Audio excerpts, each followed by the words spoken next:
차가운 겨울바람이 차창을 두드리는 소리가 유난히 날카롭게 들리는 오후였습니다. 유방암 수술 후 정기 검진을 마치고 돌아오는 길, 병원 복도의 소독약 냄새가 아직 코끝에 매달려 있는 듯해 연신 마른 세수를 반복했습니다. 운전대를 잡은 손등 위로 붉어진 푸른 정맥이 가늘게 떨리고 있었습니다. 그 떨림은 단순히 추위 때문만은 아니었을 겁니다. 신호 대기 중에 무심코 확인한 휴대전화 화면에는 부재중 전화 3통과 음성 메시지 하나가 남겨져 있었습니다. 발신인은 시아버님이셨습니다. 심장이 덜컥 내려앉는 기분이 들었습니다. 가슴 한구석이 옥죄어오는 압박감에 숨을 크게 몰아쉬었지만 폐부 깊숙이 들어오는 공기는 오히려 면도날처럼 날카롭게 폐를 찔러왔습니다. 떨리는 손가락으로 재생 버튼을 눌렀을 때 차 안의 정적을 깨고 터져나온 것은 쩌렁쩌렁한 호통 소리였습니다. 너 지금 어디냐? 집안 꼴이 이게 뭐야? 시애비 밥상은 안중에도 없고 어디서 쏘다니는 게냐? 시아버님의 목소리가 좁은 차 안을 가득 채우는 순간 저는 마치 수천 톤의 콘크리트 벽 아래에 깔린 것 같은 질식감을 느꼈습니다. 입술이 바르르 떨렸고 목덜미에서는 식은땀이 배어나와 코트깃을 축축하게 적셨습니다. 30살 그 꽃 같아야 했던 나이에 처음 마주했던 그 위압적인 공포가 10수년의 세월을 건너뛰어 다시금 저를 덮쳐왔습니다. 시어머니가 돌아가신 직후 텅 빈 주방에서 홀로 감당해야 했던 그 거대한 정막과 아버님의 서슬 퍼런 눈빛이 환상처럼 눈앞을 스쳤습니다. 핸들을 꽉 쥔 손가락 끝이 하얗게 질려갔고 손톱이 손바닥을 파고드는 고통조차 느껴지지 않을 만큼 정신이 혼미했습니다. 저는 한참 동안 차를 움직이지 못했습니다. 뒷차의 경적 소리가 들려오고 나서야 간신히 기어를 변속했지만 제 마음은 이미 과거의 캄캄한 터널 속으로 빨려 들어가고 있었습니다. 시어머니의 장례식이 끝나자마자 기다렸다는 듯 저를 옥죄어 오던 그 큰 며느리라는 이름의 쇠사슬이 발목을 감아오는 기분이었습니다. 집으로 향하는 길목마다 늘어선 가로수들이 마치 저를 감시하는 시댁 어른들의 시선처럼 느껴져 자꾸만 어깨가 움츠러들었습니다. 현관문을 열고 들어선 집안은 기이할 정도로 고요했습니다. 하지만 그 고요함 속에는 언제 터질지 모르는 시한폭탄 같은 긴장감이 감돌고 있었습니다. 거실 한복판에 서 계신 아버님의 뒷모습은 마치 거대한 암벽처럼 단단하고 거칠어 보였습니다. 아버님이 천천히 고개를 돌려 저를 바라보셨을 때 저는 본능적으로 시선을 바닥으로 내리깔았습니다. 구두 끝에 묻은 작은 흙먼지조차 제 죄의 증거처럼 느껴져 발가락 끝에 힘을 주어 버텼습니다. 죄송합니다, 아버님. 병원에 다녀오느라 조금 늦었습니다. 제 목소리는 제 귀에도 낯설 만큼 힘없이 갈라져 나왔습니다. 말이 끝나기가 무섭게 아버님의 미간에 깊은 주름이 잡히는 것을 보았습니다.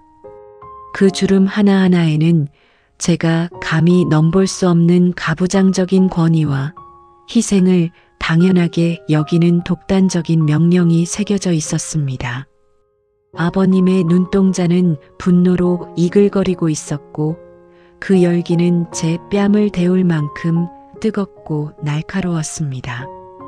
가슴속에 고여있던 눈물이 울컥 치밀어 올랐지만 저는 입술을 깨물며 그것을 되삼켰습니다. 여기서 눈물을 보인다면 그것은 곧 패배를 의미한다는 것을 지난 세월의 고통이 가르쳐 주었기 때문입니다. 방 안의 공기는 얼어붙은 듯 차가웠고 벽시계의 초침소리만이 유난히 크게 울려 퍼지며 제 심장을 압박했습니다. 째깍거리는 그 소리는 마치 저를 향한 아버님의 채찍질 소리처럼 들렸습니다. 손등 위로 떨어진 눈물 한 방울이 차가운 바닥을 적셨지만 저는 미처 닦아낼 엄두도 내지 못한 채 그 자리에 망부석처럼 서 있었습니다. 갓 30의 나이에 짊어져야 했던 가혹한 운명의 무게가 투병 중인 지금의 제 어깨 위로 다시금 무겁게 내려앉는 순간이었습니다. 그날 아침은 유난히도 투명하고 평온했습니다. 창틀 사이로 스며든 겨울 햇살은 거실 바닥에 정갈한 사각형의 무늬를 그려 넣었고 공기 중에는 갓 끓여낸 된장찌개의 구수한 냄새와 고슬고슬하게 지어진 하얀 쌀밥의 단향이 포근하게 감돌고 있었습니다. 주방 창가에 놓아둔 작은 화분에서는 이름 모를 초록 잎사귀가 아침 이슬을 머금은 듯 싱싱한 빛을 발하고 있었고 멀리서 들려오는 이름 모를 새소리는 평범한 일상의 배경음악처럼 감미롭게 울려 퍼졌습니다. 저는 습관적으로 앞치마 끝을 매만지며 보글거리는 찌개 소리에 귀를 기울였습니다. 그 소리는 마치 세상에서 가장 안전한 울타리 안에서 누리는 평화의 노래 같았습니다. 식탁 위에 정렬된 수저들의 은은한 광택과 정성껏 묻혀낸 나물 접시의 색감까지도 그날따라 유독 선명하게 눈에 들어왔습니다. 남편은 평소와 다름없이 신문을 뒤적이며 커피 한 잔의 여유를 즐기고 있었고 안방에서는 이제 막 잠에서 깬 아이들의 기분 좋은 뒤척임 소리가 새어나왔습니다.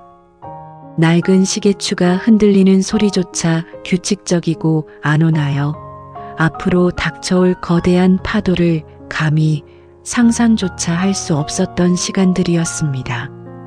저는 그 평화로운 풍경을 눈에 담으며 가늘게 미소 지었습니다. 손가락 끝에 닿는 행주의 부드러운 감촉과 따뜻한 밥그릇의 온기가 제 삶의 전부이자 안식처라고 믿어 의심치 않았습니다. 창밖으로는 앙상한 나뭇가지들이 바람에 가볍게 흔들리고 있었지만 집안의 온기는 그 차가운 계절조차 잊게 할 만큼 넉넉하고 다사로웠습니다.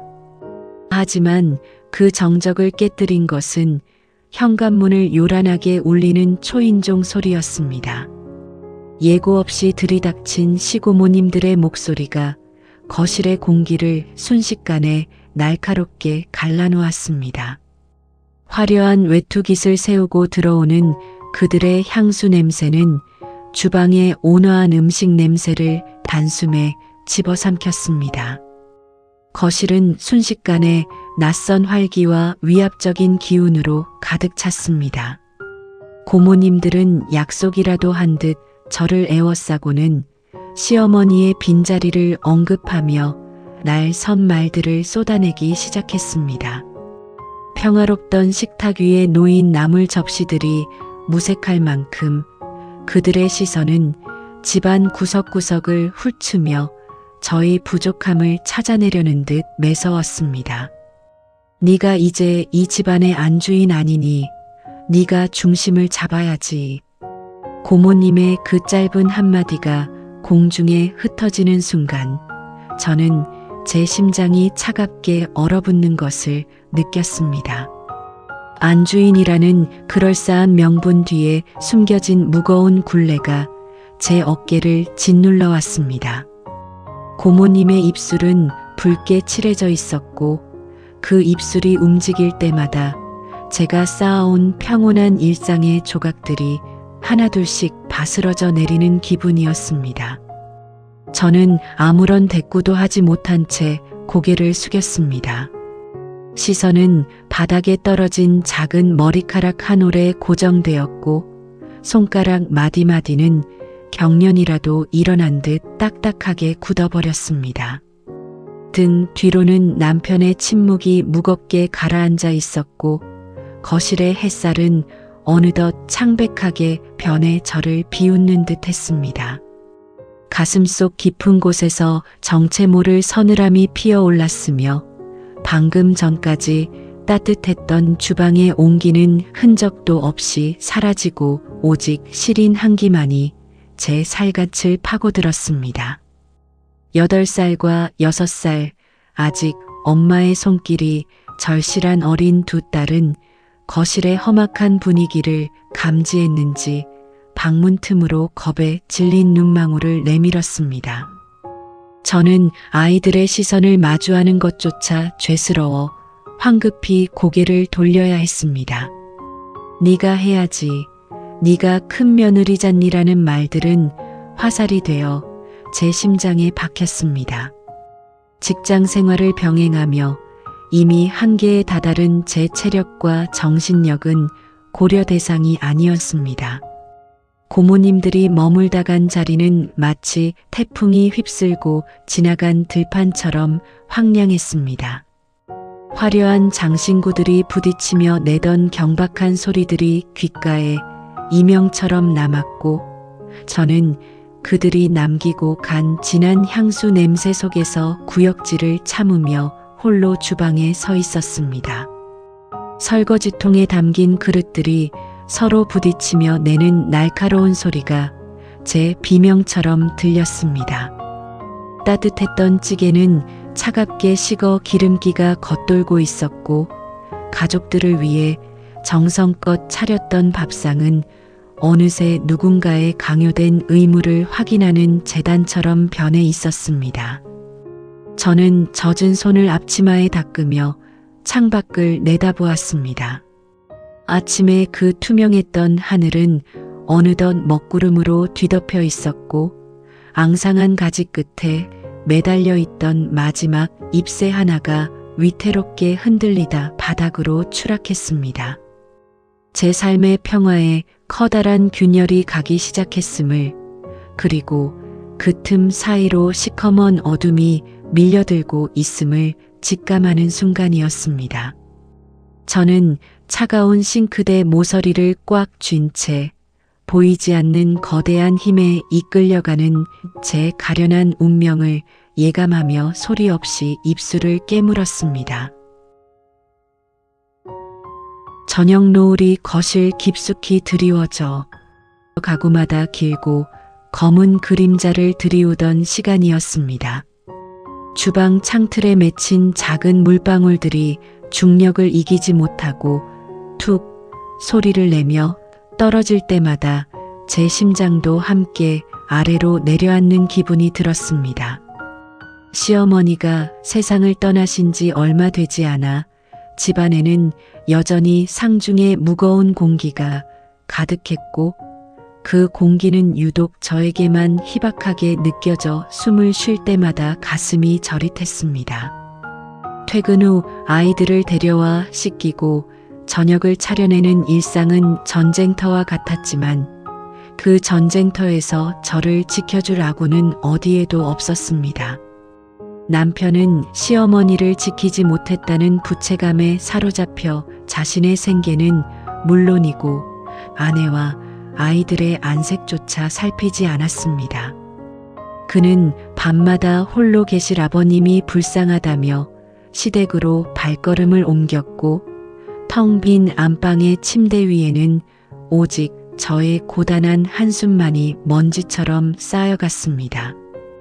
8살, 6살 어린 딸들이 거실 바닥에 엎드려 잠이 든 모습 위로 달빛이 차갑게 쏟아지던 밤, 저는 부엌 식탁 의자에 멍하니 앉아 손가락 끝에 굳은 살을 만지작거렸습니다. 가습기에서 뿜어져 나오는 하얀 연기가 허공에서 흩어지는 것을 보며 제 살 또한 저 연기처럼 형체도 없이 사라지고 있는 것은 아닐까 하는 막연한 공포가 엄습했습니다. 그때 현관문이 신경질적으로 열리며 아가씨가 들어왔습니다. 아가씨는 코트를 벗기도 전에 주방으로 걸어와 식탁 위에 놓인 아이들의 소박한 밥상을 훑어보았습니다. 그녀의 눈빛은 마치 오염된 무언가를 보는 듯 차갑고 날카로웠으며 그 시선이 닿는 곳마다 제 자존감은 날카로운 얼음에 베인 듯 생채기가 났습니다. 아가씨는 한참을 비아냥거리는 표정으로 서 있다가 가느다란 손가락으로 빈 냄비를 가리키며 입을 열었습니다.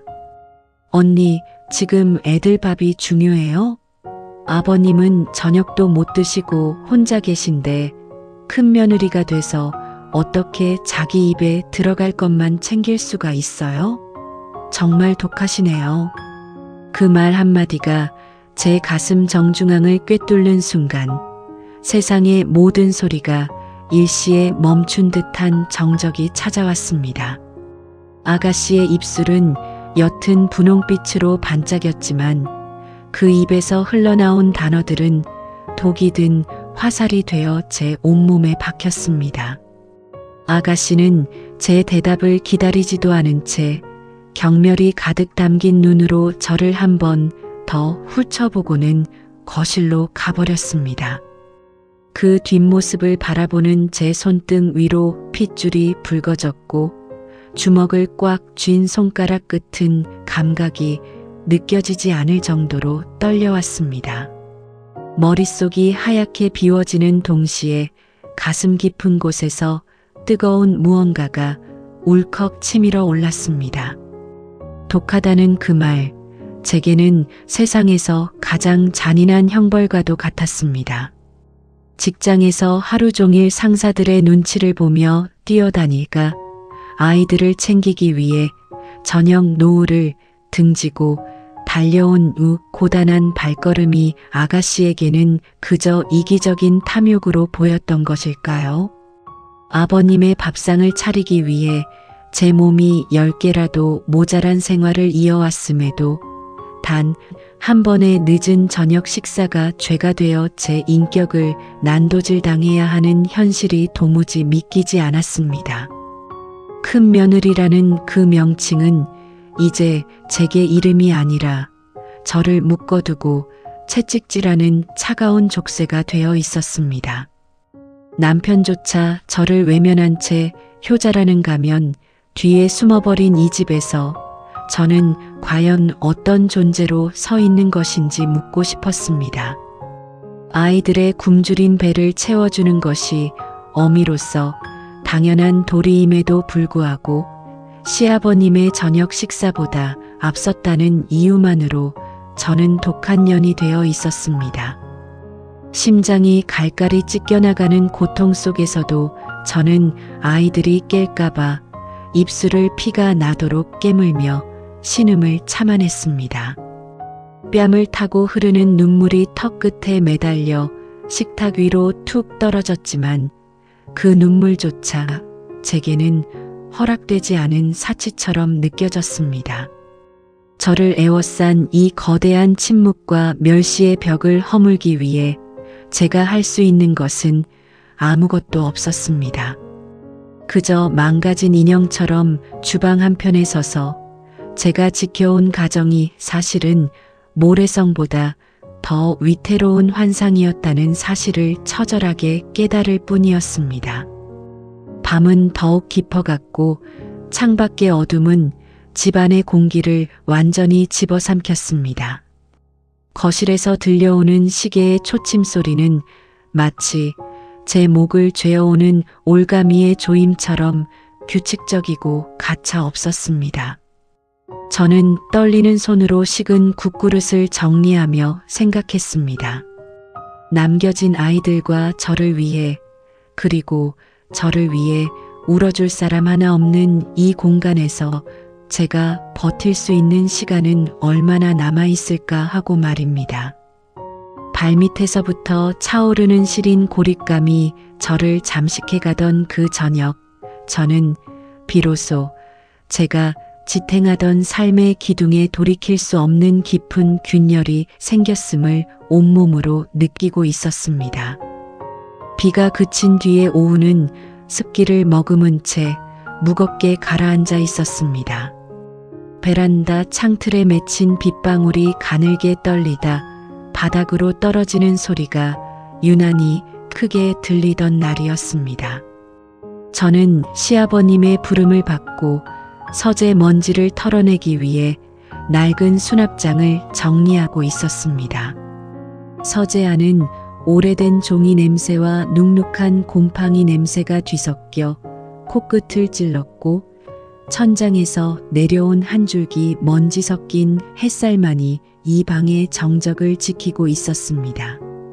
책상 깊숙한 곳, 낡은 서류함 뒤편에서 먼지 쌓인 가죽 가방 하나가 불쑥 고개를 내밀었을 때 저는 왠지 모를 서늘한 기운에 손끝이 멈칫했습니다. 가방의 지퍼를 열자 그 안에는 바래진 흑백 사진 몇 장과 수십 년은 됨직한 낡은 편지 꾸러미가 담겨 있었습니다. 떨리는 손으로 사진 한 장을 집어들었을 때 제 심장은 요동치기 시작했습니다. 사진 속에는 젊은 날의 아버님이 낯선 여성과 다정한 모습으로 서 있었고 그 곁에는 아가씨의 어린 시절과는 전혀 다른 생경한 얼굴의 여자아이가 서 있었습니다. 사진 뒷면에 적힌 정갈한 글씨체는 제가 알던 아버님의 필체가 맞았지만 그 내용은 제가 믿어왔던 이 집안의 도덕적 근간을 송두리째 흔들어 놓기에 충분했습니다. 이게 도대체 무엇일까? 제 입술에서 새어나온 나지막한 혼잣말은 서재의 무거운 공기 속에 힘없이 흩어졌습니다. 그 짧은 문장이 허공을 맴도는 동안 제 머릿속에서는 폭풍 같은 의문들이 휘몰아치기 시작했습니다. 사진 속의 아이는 누구이며 평생을 시어머니께 충직하고 엄격한 가장으로 군림해온 아버님의 이 뒷모습은 과연 진실일까 하는 의구심이 발끝에서부터 차오르기 시작했습니다. 손가락 끝은 종이의 거친 질감을 느끼며 자꾸만 파르르 떨려왔고 서재 안의 시계 소리는 마치 제 심장박동과 경쟁이라도 하듯 긴박하게 울려 퍼졌습니다. 저는 숨을 죽인 채 서류함을 더 깊이 뒤적였습니다. 발견하지 말았어야 할 진실이 제 손바닥 위에 차갑게 놓여 있었습니다. 과거의 기억들이 하나둘씩 수면 위로 떠올랐습니다. 아버님은 늘 우리 집안은 예법과 도리가 우선이다라고 강조하시며 며느리인 저에게 희생과 인내만을 강요하셨습니다. 명절마다 온몸이 부서지도록 전을 붙이고 시어른들의 눈치를 보던 제 젊은 날들이 주마등처럼 스쳐 지나갔습니다. 투병 중이던 시어머니를 지킨다는 명분으로 자신의 가업과 효도만을 앞세웠던 남편의 뒷모습도 다시금 떠올랐습니다. 아버님의 그 서슬 퍼런 호통 뒤에 이런 은밀한 비밀이 숨겨져 있었다니 제가 지켜온 그 고결한 집안의 도리라는 것이 한순간에 모래성처럼 허물어지는 기분이었습니다. 회상은 꼬리에 꼬리를 물고 저를 더욱 깊은 어둠 속으로 끌어내렸습니다. 시어머니께서 병상에서 가끔 허공을 응시하며 흘리시던 그 의미 모를 눈물의 의미를 이제야 어렴풋이 알 것만 같았습니다. 아버님의 외도와 군 시절 다른 여성과의 사이에서 낳은 딸의 존재, 그것을 가슴에 묻고 평생을 침묵으로 견뎌냈을 시어머니의 고통이 제 가슴으로 고스란히 전해져 와 숨이 막혔습니다. 저는 바닥에 주저앉아 무릎을 끌어안았습니다. 차가운 마루 바닥의 감촉이 제 살갗을 파고들었고 서재 밖에서 들려오는 아버님의 가래 끓는 기침 소리가 소름 끼치도록 낯설게 들렸습니다. 제가 그동안 누구를 위해 그 모진 세월을 견뎌왔던 것일까요? 큰 며느리라는 이름으로 아이들의 웃음소리를 뒤로한 채 시댁 주방을 지켰던 그 시간들이 사실은 아버님의 부끄러운 과거를 덮기 위한 거대한 연극의 소품에 불과했다는 생각에 허탈함이 파도처럼 밀려왔습니다. 분노보다 더 깊은 배신감이 온몸의 감각을 마비시켰고 사진 속 낯선 아이의 눈망울은 마치 저를 비웃는 듯 했습니다. 저는 떨리는 손으로 사진들을 다시 가방 속에 집어넣었습니다. 가죽 가방의 지퍼를 닫는 순간 제 마음의 문도 쾅 하고 닫히는 소리가 들리는 듯 했습니다. 어느덧 서재 안으로 어스름한 어둠이 깔리기 시작했습니다. 창밖의 나무들은 바람에 몸을 떨며 기괴한 그림자를 벽면에 그려내고 있었습니다. 저는 어둠 속에 잠긴 서재 한복판에 서서 제 굽은 어깨를 가만히 만져보았습니다. 남을 위해 달아버린 제 마음의 조각들이 발밑에 흩어져 있는 것만 같아 눈시울이 뜨거워졌습니다. 하지만 이제는 알아야 했습니다. 제가 지켜온 가업과 도리가 과연 누구를 위한 것이었는지, 그리고 제가 흘린 땀방울이 과연 누구의 배를 불리고 누구의 허물을 가려주었는지를 말입니다. 진실의 실마리를 손에 쥐게 된 그 저녁, 저는 비로소 제가 살던 세상의 가짜 평화가 무너져 내리는 장엄한 몰락을 지켜보며 홀로 서 있었습니다. 병원의 복도는 지나치게 하얗고 차가웠습니다. 공중에 떠도는 소독약 냄새는 코끝을 마비시킬 듯 강렬했고 천장에 매달린 형광등은 신경질적인 소리를 내며 깜빡거리고 있었습니다. 저는 진료실 문 앞에 딱딱한 플라스틱 의자에 앉아 제 무릎 위에 놓인 가방 끈을 마디가 하얗게 질리도록 꽉 쥐고 있었습니다. 제 이름이 불리기를 기다리는 그 짧은 시간은 마치 영겁의 세월처럼 느껴졌고 제 등 뒤로 흐르는 식은 땀은 척추를 타고 내려가 차가운 바닥에 닿는 듯한 오한을 불러일으켰습니다. 마침내 간호사의 무미건조한 목소리가 제 이름을 불렀을 때 저는 제 다리가 제 의지와 상관없이 허공에 떠 있는 것 같은 기괴한 부양감을 느꼈습니다. 의사의 입술이 움직이는 것을 멍하니 바라보았습니다. 유방암이라는 단어가 그의 입 밖으로 흘러나와 제 고막을 때리는 순간 세상의 모든 소음이 일시에 소거된 듯한 완벽한 정적이 찾아왔습니다. 의사의 책상 위에 놓인 모니터 속 흑백 사진에는 제 몸 안에 둥지를 튼 검고 흉측한 그림자가 선명하게 박혀 있었습니다. 그것은 마치 제가 그동안 억누르고 참아왔던 분노와 슬픔이 응축되어 만들어진 독 가시처럼 보였습니다. 의사는 무어라 계속 설명을 이어갔지만 제 귀에는 그저 멀리서 들려오는 파도 소리처럼 웅웅거릴 뿐 단 한 단어도 뇌리에 박히지 않았습니다. 선생님, 그럴 리가 없습니다. 제가 얼마나 열심히 살았는데요. 제 입술 사이로 흘러나온 목소리는 마치 남의 것처럼 생경하고 가냘팠습니다. 말이 끝나자마자 눈동자가 격하게 흔들렸고 책상을 짚은 손가락 끝은 주체할 수 없을 만큼 파르르 떨려왔습니다. 현실을 부정하고 싶은 욕구가 해일처럼 밀려와 제 이성을 집어삼켰습니다. 이건 분명 오진일 것이라고, 어제 먹은 찬 음식 때문에 몸이 잠시 허해진 것뿐이라고 스스로를 속여보려 애썼습니다.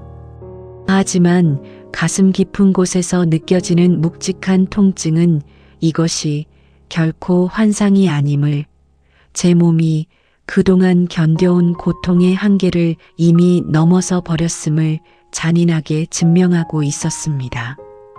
진료실을 나와 복도를 걷는 제 발걸음은 술에 취한 사람처럼 비틀거렸습니다.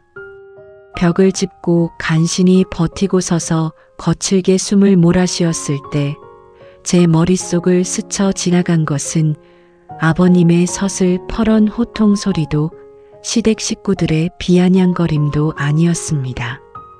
제대로 안아주지 못한 채 늘 뒷전으로 밀려나야 했던 제 두 딸의 맑은 눈망울이었습니다. 엄마, 언제 와?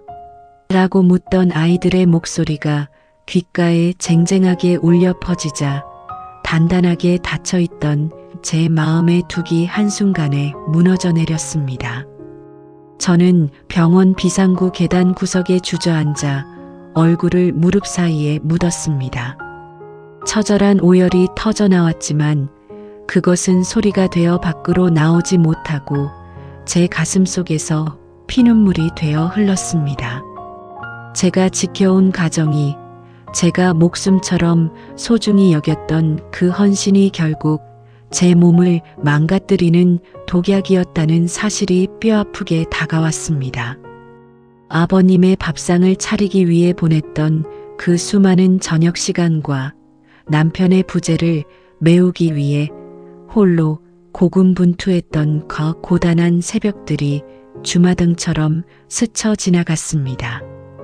그 시간들 속에 정작 나라는 사람은 존재하지 않았음을 저는 제 몸이 비명을 지르고 나서야 비로소 깨닫게 된 것입니다. 심장이 갈갈이 찢겨나가는 고통 속에서 저는 제 가늘어진 팔을 쓸어내려 보았습니다. 남을 위해 달아버린 이 몸이 가련해서, 그리고 스스로를 돌보지 못한 제 자신이 너무나도 미안해서 멈출 수 없는 눈물이 바닥을 적셨습니다. 차가운 콘크리트 계단의 한기가 옷을 뚫고 살갗에 닿았지만 제 마음에 시린 구멍은 그 무엇으로도 메울 수 없을 것 같았습니다. 병실의 차가운 침대 위에서 홀로 마주하게 될 그 외로운 싸움을 예감하며 저는 어둠 속에서 오랫동안 어깨를 들썩이며 무너져 내려야 했습니다. 폭풍 같은 세월을 견뎌온 끝에 마주한 진실은 너무나도 가혹했고 저는 그 처절한 각성의 순간 앞에서 한없이 작고 무력한 존재가 되어 홀로 울음을 삼켰습니다. 병원 밖으로 나오자 세상은 여전히 무심한 속도로 흘러가고 있었습니다. 매서운 겨울바람이 뺨을 스치며 눈물 자국을 차갑게 얼려버렸지만 저는 오히려 그 서늘한 감촉 덕분에 정신이 맑아지는 것을 느꼈습니다. 손가락 끝에 떨림을 멈추기 위해 주먹을 꽉 쥐자 손바닥을 파고드는 통증이 살아있다는 감각을 일깨워 주었습니다. 저는 천천히 심호흡을 하며 흐트러진 코트깃을 바로 세웠습니다. 그동안 남들의 비위를 맞추느라 굽어있던 어깨를 펴고 정면을 응시했습니다. 이제 더 이상 누군가의 그림자로 살며 제 몸을 갉아먹는 일은 없을 것이라고 제 자신에게 조용히 속삭였습니다. 시댁 거실에 발을 들여놓았을 때 집안은 평소와 다름없이 아버님의 위압적인 공기로 가득 차 있었습니다. 소파에 앉아 텔레비전을 보시던 아버님은 제가 들어오는 소리가 들리자마자 시계도 보지 않은 채 호통부터 내뱉으셨습니다. 평소 같으면 그 목소리에 심장이 오그라들어 황급히 주방으로 뛰어들어갔겠지만 그날의 저는 달랐습니다. 저는 현관에 서서 아버님의 뒷모습을 가만히 응시했습니다. 그 거대한 암벽 같던 뒷모습이 한순간에 초라하고 이기적인 노인의 형상으로 보이기 시작했습니다. 아직도 밥상 안 차리고 거기 서서 뭐 하는 게냐? 아가씨도 곧 온다는데 빨리 서둘러라.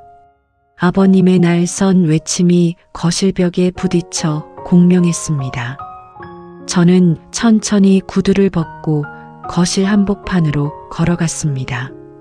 제 발걸음 소리는 유난히도 단단하고 규칙적이었습니다. 아버님은 제 기색이 평소와 다르다는 것을 눈치채셨는지 고개를 돌려 저를 바라보셨습니다. 저는 아버님의 눈을 피하지 않고 똑바로 마주 보았습니다. 아버님의 눈동자에 비친 제 모습은 예전의 순종적인 며느리가 아니라 서늘한 결기를 품은 낯선 여인의 얼굴이었습니다. 저는 입가에 아주 옅은 그러나 시린 미소를 띄우며 입을 열었습니다. 아버님, 이제 더 이상 아버님의 식사를 제가 책임질 수는 없을 것 같습니다. 그 짧은 문장이 정적 속에 내려앉아 아버님의 눈이 경악으로 커졌습니다. 늘 예라는 대답만 하던 큰 며느리의 입에서 나온 아니오라는 말은 아버님의 세계를 송두리째 뒤흔들어 놓은 것 같았습니다. 아버님은 당황한 듯 입술을 실룩거리며 지팡이를 짚은 손을 파르르 떠셨습니다. 그 서슬 퍼런 기세는 어디론가 사라지고 오직 당혹감에 젖은 노인의 초라한 표정만이 남았습니다. 저는 아버님의 일그러진 얼굴을 보며 가슴속 깊은 곳에서 정체 모를 해방감이 솟구치는 것을 느꼈습니다. 그것은 통쾌함이라기보다는 비로소 제자리를 찾은 이의 차분한 안도감에 가까웠습니다. 머릿속에서는 지난 세월의 편린들이 다시금 스쳐 지나갔습니다. 아버님의 비위를 맞추기 위해 제 식사조차 걸러가며 차려냈던 수많은 밥상들과 고모들의 비아냥거림을 인내로 삼키던 숱한 저녁들이 떠올랐습니다. 하지만 이제 그 기억들은 저를 괴롭히는 가시가 아니라 제가 다시는 돌아가지 말아야 할 지옥의 이정표일 뿐이었습니다. 저를 지키지 못해 얻은 가슴의 병은 제게 가장 잔인한 방식으로 경고를 보냈고 저는 그 경고를 외면하지 않기로 했습니다. 아이들에게 당당한 엄마로 남기 위해서 그리고 남을 위해 달아버린 제 영혼을 이제라도 보듬어주기 위해서 저는 이 견고한 감옥의 문을 제 손으로 부수기로 한 것입니다. 뒤이어 들어온 아가씨가 상황을 파악하지 못한 채 제게 쏘아붙이려 입을 뗐을 때 저는 눈빛만으로 그녀의 말을 가로막았습니다. 아가씨의 눈동자가 흔들리는 것을 보며 저는 우아하고도 차가운 목소리로 덧붙였습니다. 아가씨, 아버님이 불쌍하시면 아가씨가 직접 챙기세요. 저는 이제 제 몸을 돌봐야 할 시간이라서요. 아가씨는 마치 마법에 걸린 듯 얼어붙어 아무 말도 하지 못했습니다. 저는 그들을 뒤로 한 채 제 방으로 들어가 짐을 챙기기 시작했습니다. 옷가지 몇 벌과 아이들의 사진, 그리고 제가 간직하고 싶었던 작은 일기장을 가방에 넣었습니다. 지퍼를 닫는 소리가 경쾌하게 방 안에 울려 퍼졌습니다. 짐가방을 들고 거실을 가로질러 현관으로 향하는 제 등 뒤로 아버님의 헛기침 소리가 들려왔지만 저는 단 한 번도 뒤돌아보지 않았습니다. 현관문을 열고 밖으로 나서는 순간 차가운 저녁 공기가 제 폐부를 가득 채웠습니다. 비록 몸은 아프고 앞날은 막막할지 모르지만 제 마음만큼은 그 어느 때보다 가볍고 단단했습니다. 시댁의 육중한 대문을 닫고 나오며 저는 비로소 제가 먹고 싶은 음식을 차리고 제가 보고 싶은 풍경 앞에 서는 독립적인 삶의 첫 발을 내디뎠습니다. 남의 기대를 채우기 위해 허비했던 시간들을 뒤로하고 오직 나 자신으로 살아가겠다는 단단한 의지가 어두운 밤길을 밝히는 등불처럼 제 마음속에서 환하게 빛나고 있었습니다. 창밖으로 물드는 저녁 노을이 거실 벽면을 은은한 오렌지빛으로 채우고 있었습니다. 한때는 이 시간이면 누군가의 밥상을 차리기 위해 분주히 손을 움직여야 했고 냄비에서 뿜어져 나오는 수증기에 가려 창밖의 아름다움을 볼 여유조차 없었습니다. 하지만 지금 제 손에는 뜨거운 국자 대신 온기가 기분 좋게 전해지는 찻잔이 들려 있습니다. 찻잔 속에 담긴 찬물이 가볍게 흔들릴 때마다 은은한 향기가 코끝을 간지럽혔고 저는 그 향기를 깊게 들이마시며 비로소 제가 제 삶의 주인으로 이 자리에 서 있음을 실감했습니다. 방 안을 감도는 정적은 더 이상 저를 억누르는 고립감이 아니라 나 자신과 오롯이 대화할 수 있는 가장 평화로운 안식처가 되어 주었습니다. 이제는 제법 훌쩍 자란 두 딸이 거실 한편에서 도란도란 이야기를 나누며 웃음을 터뜨립니다. 그 맑은 웃음소리가 공기를 타고 흘러와 제 가슴에 닿을 때면 지독했던 투병 생활과 시댁에서의 고단했던 세월이 신기루처럼 멀게만 느껴집니다. 아이들의 얼굴에 드리워진 노을빛을 바라보며 저는 제가 내렸던 그날의 단호한 결정을 단 한 번도 후회하지 않았습니다. 남을 위해 달아버린 제 마음을 이제는 저를 위해 채우기로 한 그 선택이 결국 우리 아이들에게도 더 밝고 건강한 엄마를 선물해 주었기 때문입니다. 주방 창가에 놓아둔 화분에서는 새로운 꽃망울이 수줍게 고개를 내밀고 있었고 그 작은 생명력은 마치 제 새로운 인생을 축복해주는 듯 했습니다. 어느덧 해가 지고 밤하늘에 하나둘 별들이 돋아나기 시작했습니다. 지푸른 어둠이 창가에 내려앉았지만 예전처럼 무섭거나 외롭지 않았습니다. 오히려 저 어둠이 세상의 모든 소란을 잠재워주는 포근한 이불처럼 느껴졌습니다. 저는 창가로 다가가 밤하늘을 올려다보았습니다. 무수히 많은 별 중에서 유난히 반짝이는 별 하나를 응시하며 지난날 홀로 눈물 흘리던 30살의 저에게 나직이 말을 건네보았습니다. 고생 많았다고, 이제는 아파하지 않아도 된다고, 그리고 너는 그 자체로 충분히 아름다운 사람이라고 말입니다. 제 손가락 끝은 더 이상 불안하게 떨리지 않았고 가슴속 깊은 곳에서 피어오르는 평온함은 제 온몸의 세포 하나하나를 어루만져주는 듯 했습니다. 남을 위해 사는 것보다 나를 먼저 사랑하는 일이 얼마나 중요한지 이제야 알 것 같습니다. 제 입술 사이로 흘러나온 그 고백은 밤 공기를 타고 부드럽게 퍼져나갔습니다.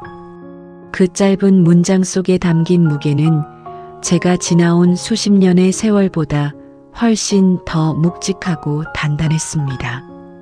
제 눈빛은 거울 속의 저를 향해 따스하게 웃어 보였고 그 미소는 그동안의 상처를 치유해주는 가장 강력한 연고가 되었습니다. 저는 찻잔을 내려놓고 가만히 제 두 팔로 제 어깨를 감싸 안아 보았습니다. 스스로를 안아주는 이 단순한 동작이 이토록 따뜻하고 벅찬 일인지 예전에는 미처 알지 못했습니다. 남의 시선과 기대라는 감옥에서 걸어나와 오직 나의 내면이 보내는 소리에 귀 기울이는 이 시간이 세상 무엇보다 소중하게 느껴졌습니다. 이 이야기를 듣고 계신 여러분, 오늘 하루는 어떠셨나요? 혹시 누군가를 위해 자신의 마음을 조금씩 떼어주느라 정작 본인의 가슴에 커다란 구멍이 난 줄도 모르고 계시지는 않나요? 착한 사람, 혹은 도리를 다하는 사람이라는 명분에 갇혀 정작 자신의 영혼이 내지르는 비명을 외면하고 있지는 않은지 조심스럽게 여쭤보고 싶습니다. 저 또한 긴 세월을 그렇게 살았습니다. 하지만 제 몸이 비명을 지르고 나서야 깨달았습니다. 내가 나를 지키지 않으면 그 누구도 나를 온전히 지켜줄 수 없다는 것을, 그리고 나를 사랑하는 일에 결코 늦은 때란 없다는 사실을 말입니다. 밤하늘의 별들이 오늘따라 유독 가깝게 느껴집니다. 마치 저마다의 아픔을 간직한 우리 모두에게 괜찮다고, 이제는 쉬어도 된다고 반짝이며 위로를 건네는 것만 같습니다. 오늘 저녁에는 여러분도 스스로를 가만히 안아주셨으면 좋겠습니다. 남들에게 건넸던 수고했다는 따뜻한 한마디를 오늘은 거울 속의 자신에게 가장 먼저 전해보시길 바랍니다. 닳아버린 마음의 빈자리를 이제는 오직 나를 위한 사랑과 평온으로 채워가시길 간절히 소망합니다. 여러분은 사랑받기에 충분하고 존재 자체만으로도 빛나는 귀한 사람입니다. 이제 창밖의 별빛을 친구 삼아 편안한 잠자리에 드시길 바랍니다. 마음속에 남아있던 모든 무거운 짐은 이 밤의 어둠 속에 잠시 내려두시고 내일 아침에는 오직 당신만을 위한 새로운 태양을 맞이하시기를 응원하겠습니다. 긴 이야기 끝까지 함께 해주셔서 감사합니다. 당신의 모든 저녁이 어제보다 조금 더 평온하고 조금 더 당신다워지기를 진심으로 바랍니다. 오늘 밤 여러분의 꿈속에는 향기로운 꽃바람과 따뜻한 햇살만이 가득하기를 기도하며 이만 줄이겠습니다. 평안한 밤 되세요.